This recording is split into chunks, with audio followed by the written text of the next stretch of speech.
Assalamualaikum warahmatullahi wabarakatuh. Perkenalkan, nama saya Tina Islamia Rani, NIM 18032115. Nah, pada hari ini saya akan menyampaikan presentasi proposal penelitian saya yang berjudul Pengaruh Pemberian Konsentrasi Auksin Terhadap Pertumbuhan Bibit Cabai Merah, Capsicum annum. Nah, latar belakang dari proposal penelitian ini adalah tanaman cabai merah, Capsicum annum, ialah komoditas hortikultura yang mengalami fluktuasi harga paling tinggi di Indonesia. Hal tersebut disebabkan oleh produktivitas yang sering terganggu pada bulan-bulan tertentu, terutama pada bulan-bulan musim penghujan, dan juga dikarenakan buah dan bunganya itu rontok sebelum masa panen. Peningkatan produksi dengan zat pengatur tumbuhan ini dapat dilakukan dengan penyemprotan. Zat pengatur tumbuhan ini dapat memperbaiki pertumbuhan dan juga peningkatan hasil panen.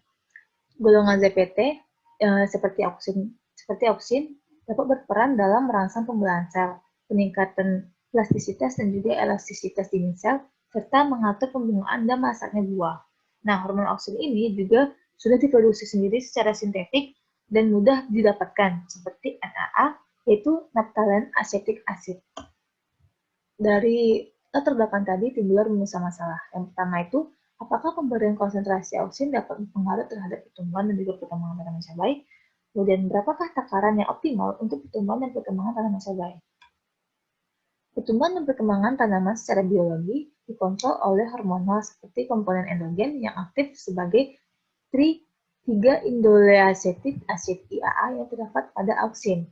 Nah, komponen yang berhubungan dengan indolet itu gibberellin, sitokinin, etilen, asam absisat, dan sebagainya.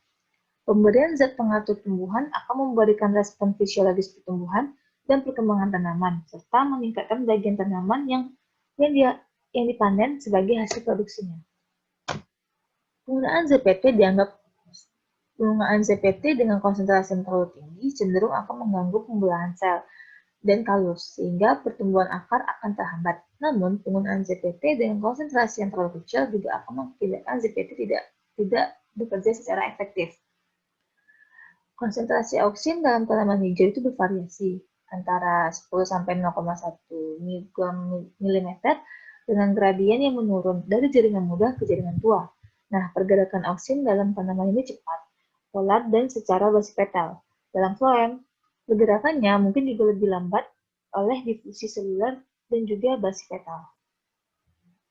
Nah, variabel yang dipakai dalam penilaiannya adalah variabel kontrolnya, tinggi tanaman, jenis tanaman, jumlah bunga, jumlah buah, bobot buah, dan lokasi penanamannya.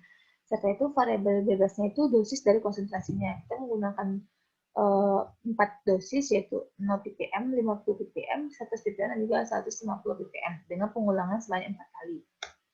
Setelah itu kita menggunakan metode penelitiannya. Yang digunakan adalah metode rancangan acak kelompok atau RAK, karena di sini kita menggunakan 4 konsentrasi yang dilakukan secara 4 kali pengulangan. Maka kita menggunakan metode rancangan acak kelompok. Nah, teknik pengumpulan data itu dengan non-destruktif dan hasil panen. Nah, di sini kita karena variabel yang terkontrolnya itu adalah termasuk di sini bobot buah dan juga jumlah buahnya, maka mulai dari bibit yang kita tanam sampai dia berbuah, baru kita dapat mengumpulkan datanya. Kita menunggu data itu dari hasil bibit sampai dia hasil panennya. Sekian presentasi yang saya dapat sampaikan. Apabila ada salah satu kata, saya mohon maaf. Assalamualaikum warahmatullahi wabarakatuh.